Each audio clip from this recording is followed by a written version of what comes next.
banyak yang bertanya pada saya atau membuat komentar yang pedas tentang kenapa saya seolah-olah sentimen kepada Azan Romer di dalam konten-konten saya. Nah, dalam video ini saya akan menjawab, apakah benar saya sentimen kepada Azan Romer?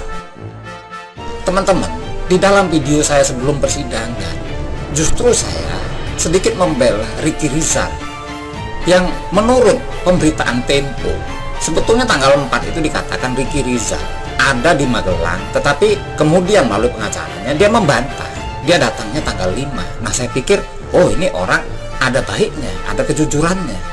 Tetapi ternyata di belakang hari, dukungan terhadap Ricky Rizal ini saya cabut. Artinya saya bukan sentimen kepada Ricky Rizal.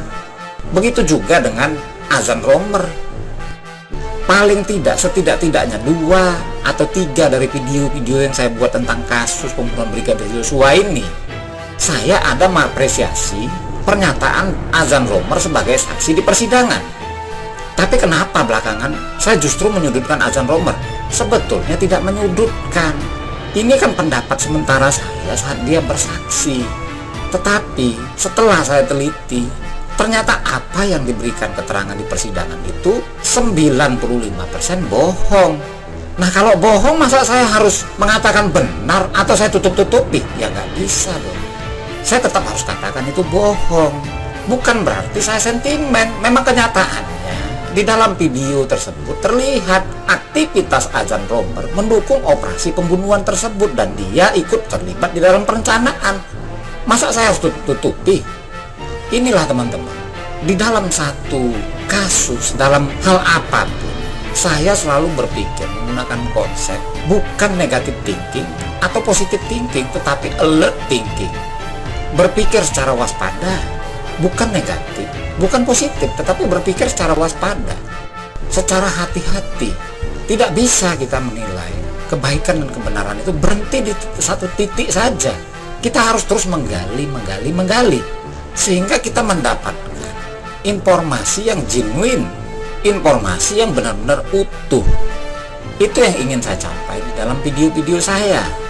Anda bisa lihat bagaimana di awal-awal video saya mengatakan, oh Ricky Rizal ini mematahkan kesaksian dari Kuat Ma'ruf, Putri Chandrawati maupun Richard Eliezer di Magelang tanggal 4, termasuk Susi ART Sambo.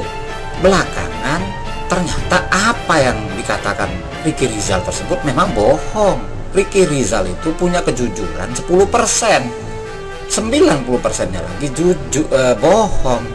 Disinilah bagaimana sih kita harus menggunakan alert thinking, suatu pemikiran yang waspada. Nah, kelemahan kita di Indonesia ini, kita terlalu banyak menggunakan positive thinking sehingga banyak terjadi penipuan-penipuan, pembunuhan-pembunuhan dengan mudahnya. Misalnya bagaimana dengan Wawon CS? Orang masih saja percaya dengan penggandaan uang, padahal sudah banyak kasus dan puluhan tahun kasus-kasus seperti ini terjadi sejak zaman Belanda. Sejak zaman Belanda loh. Bagaimana kasus yang melibatkan uang triliunan yang terjadi di Jawa Timur dilakukan oleh Dimas Kanjeng. Ini kan masuk TV berulang-ulang. Penipuan penggandaan uang, tapi tetap saja ada penggandaan uang dan sekarang masih berlangsung di ratusan tempat di Republik Indonesia ini. Ini akibat dari, menurut saya, pemikiran yang positif thinking. Mana ada sih percetakan uang gaib? Bagaimana mereka membuat mesin-mesinnya? Beli tintanya di mana? Pabrik kertasnya di mana? Kemudian mesin-mesinnya, industri orang-orang jin-jin Kurtubi itu bagaimana ceritanya? Jin Tomang, apakah mereka juga makan beef stick? Apakah mereka juga minum minuman bergizi, misalnya jus, orange juice atau apa? Menonton televisi? Nah, beginilah. Jadi kita harus memikirkan, harus menggunakan pola-pola pemikiran yang waspada, tidak negatif, tidak positif. Misalnya saya contohkan ini, ketika Erlen Meyer dan pengaduk gelas kaca ini yang berada di dalam beker gelas ini saya isi dengan air, Erlen Meyernya kelihatan, pengaduk kacanya kelihatan.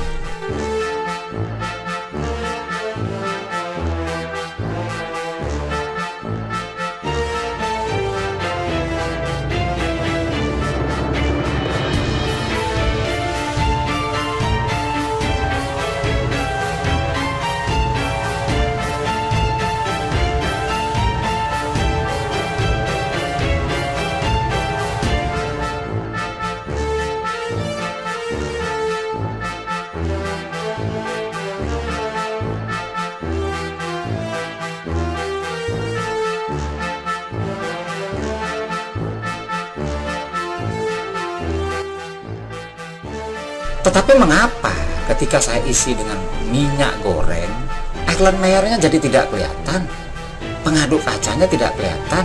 Apa sebabnya? Kan kita harus berpikir, kenapa ini bisa terjadi? Sampai kita menemukan jawaban. Oh, ini terjadi karena perbedaan indeks bias. Nah, bisa nggak ini diimplementasikan? Ya bisa. Apa implementasinya? Yaitu kabel serat optik.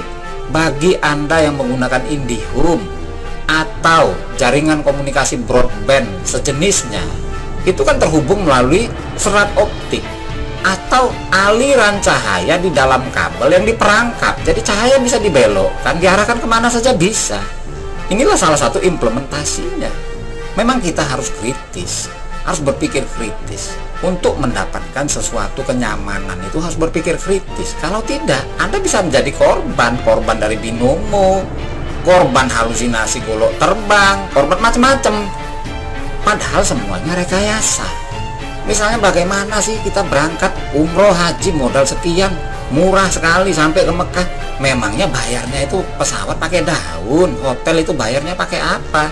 Pakai doa? Ya nggak bisa. Semua ada bayarannya.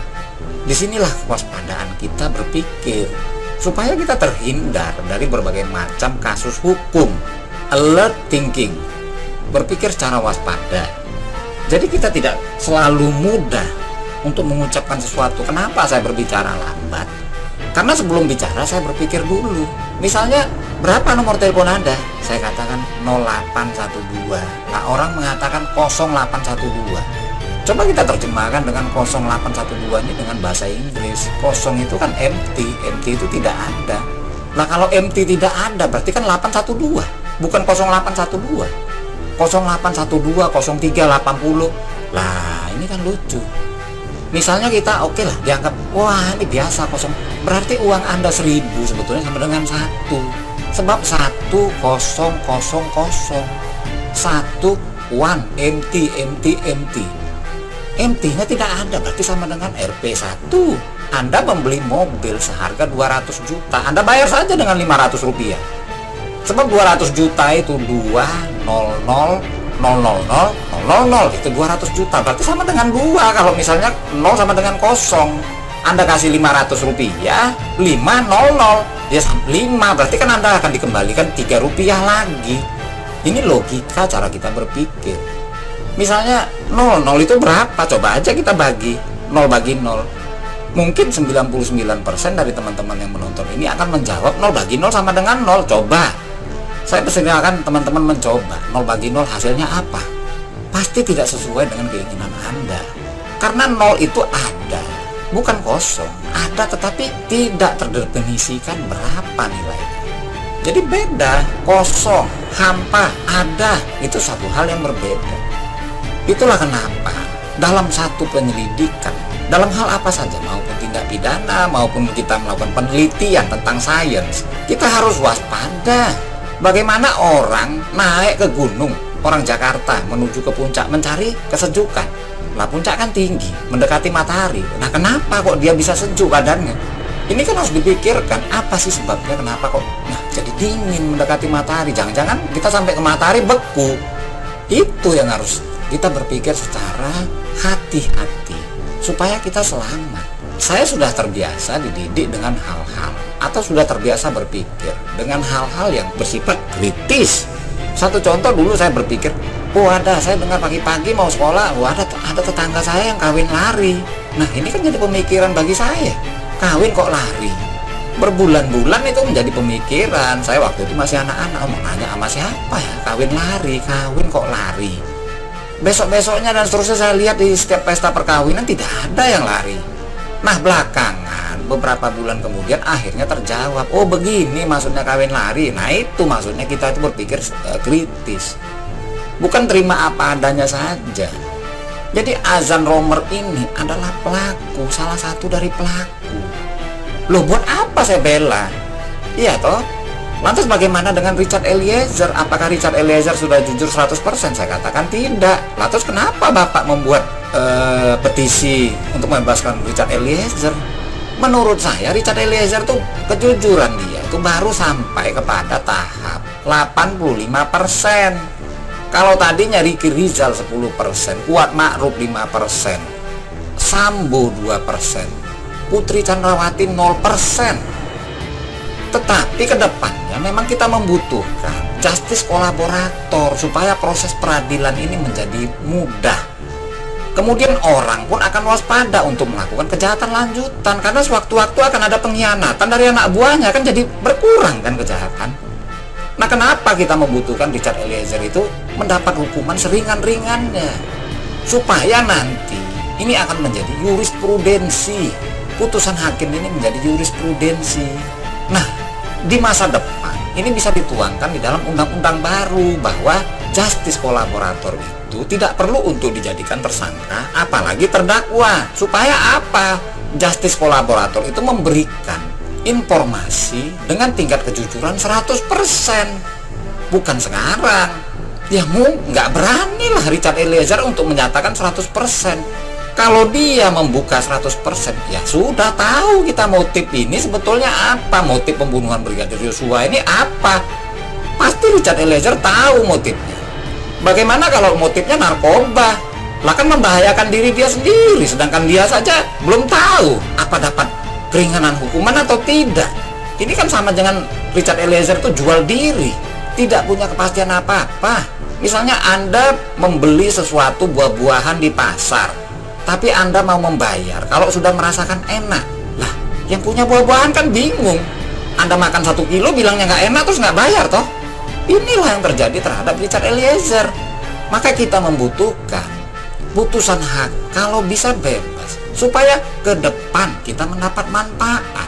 Orang makin sulit untuk membuat kejahatan. Karena apa? Anak buahnya gampang saja nanti buang badan toh, karena sudah ada jurisprudensi. Akhirnya kan kasus-kasus korupsi menjadi sulit, kasus-kasus pidana berat menjadi sulit untuk dilakukan. Sebab sekarang ini kan kita bingung, KPK menangkap orang banyak rombongan, mereka kesulitan untuk melakukan penyelidikan. Sebab semua tutup mulut lah, buat apa dia membuat jadi justice kolaborator, ternyata hukumannya gede. Ini kan sama aja penipuan. Justice kolaborator tapi hukumannya gede. Harusnya misalnya menjatuhkan hukuman, hakim tersebut menjatuhkan hukuman kepada Richard Eliezer dengan nilai yang tinggi, ya sama aja hakimnya penipu juga lah. Kenapa saya katakan? Ya untuk apa dibuat istilah justice kolaborator? Sudah, hentikan saja, jangan bicara-bicara lagi, bubarkan saja LPSK. Itu caranya.